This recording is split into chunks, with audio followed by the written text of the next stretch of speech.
Hello everyone, কেমন আছো তোমরা সবাই? তোমাদের মাঝে আরও একটি নতুন গল্প নিয়ে হাজির হলাম।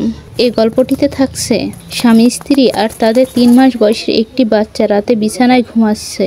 হঠাৎ 3 মাসের বাচ্চা রাত 3টার সময় জোরে জোরে কান্না করতে লাগলো। বাচ্চার কান্না শুনে মা বাবা দুজনেরই ঘুম ভেঙে গেল। স্বামী বললেন, ওকে একটু থামাও। আর মা বাচ্চাটিকে বুকে জড়ে এদিক ওদিক হাঁটতে লাগলেন। কিছুক্ষণ পর বাচ্চাটির বাবা বিছানা থেকে উঠে ঘর থেকে বের হয়ে গেলেন। কিছুক্ষণ পর বাচ্চাটির বাবা ঘরে ফিরে এলেন আর বাচ্চাটির মা তাকে জিজ্ঞেস করলেন, কোথায় গিয়েছিলেন? তিনি বললেন, মায়ের কবরটা দেখতে গিয়েছিলাম। বাচ্চাটির মা জিজ্ঞেস করলেন, এত রাতে কেন?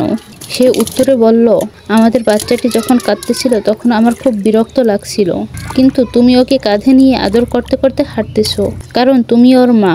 তখনই মনে পড়ে গেল, হয়তো আমি যখন ছোট ছিলাম তখন আমার মাও আমাকে এইভাবে যত্ন করেছিলেন, তাই মাকে দেখতে গিয়েছিলাম। আজ আমি মায়ের যত্নে এত বড় হয়েছি, কিন্তু জানি না মা আমার সেখানে কতটুকু যত্নে আছেন। পৃথিবীতে মা একমাত্র আপন। হে আল্লাহ, আপনি আমাদের মা বাবার সেবা করার তৌফিক দিন। যাদের মা বাবা পৃথিবীতে নেই তাদের জান্নাতবাসী করুন, আমিন। তবে বন্ধুরা, আজকের গল্পটি এখানেই শেষ করছি। ভালো লাগলে লাইক, কমেন্ট ও শেয়ার করতে ভুলো না। ইউটিউব হলে একটা সাবস্ক্রাইব করে দিও এবং পেজ হলে একটা ফলো করে দিও।